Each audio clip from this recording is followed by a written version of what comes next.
We're going to look at some more basic probability questions in this topic. A lot of the questions that you'll see deal with a deck of cards, so I know some of you don't play cards, so I've actually put here information that you'll need to know in order to answer these questions, and you will need to know this information most likely on an exam as well in order to answer these questions. So if you have a standard deck of 52 cards, there's 4 of each type of card, and you can read those there. There are 4 of what we call suits, and the suits are the hearts, diamonds, clubs, and spades. Since there are 4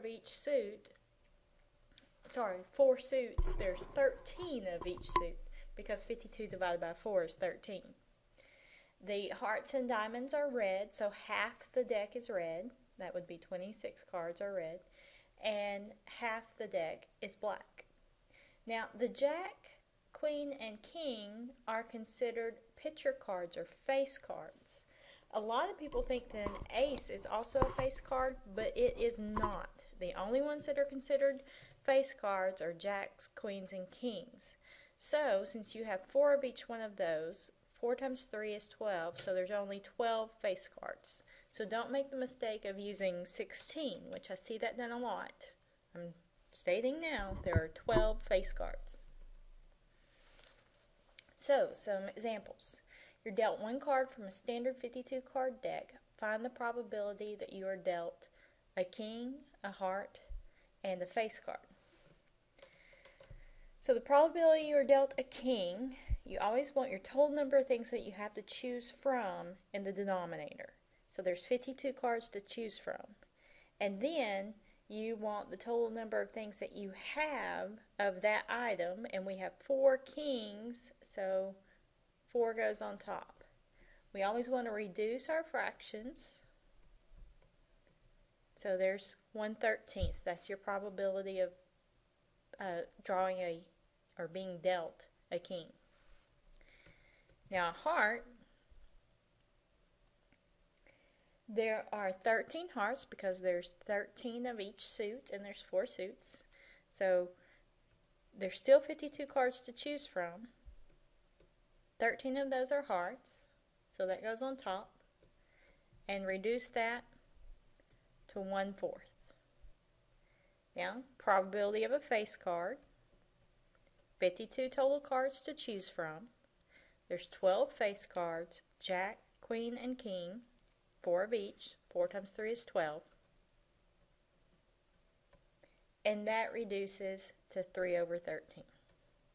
And remember that you're always going to write your probability answers as either a fraction or a decimal written to 3 decimal places. If it asks for the percentage, find the probability and then change it to a percent. Now let's look at a problem that is a little bit more difficult. Okay?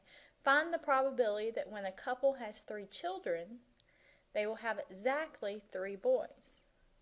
So before we can answer this question, we have to look at the sample space. We have to figure out how many ways are there to have 3 children. So we can use our fundamental counting rule to discover that there are 2 ways to have the first child, a boy or a girl, 2 and 2.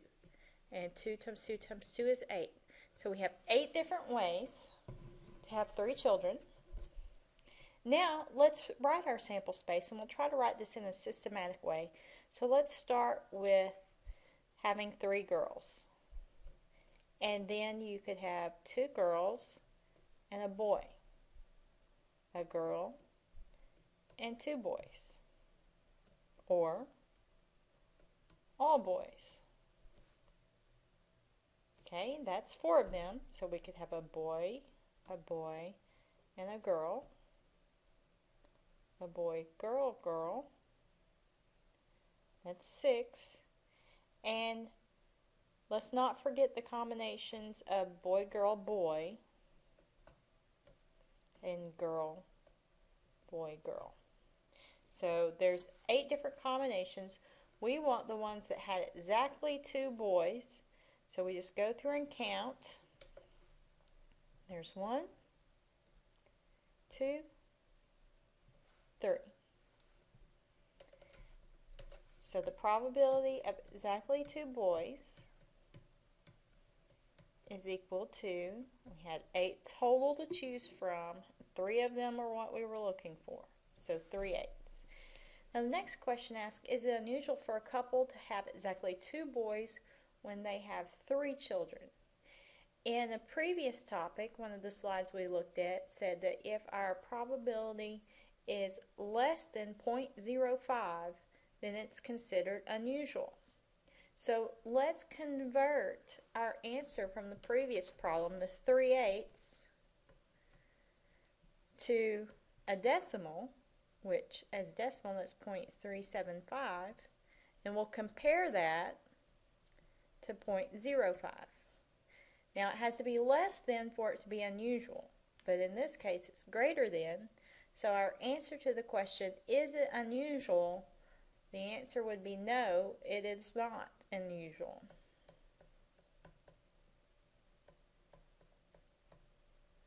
That seems like a lot of double negatives. It might be easier just to say it is usual.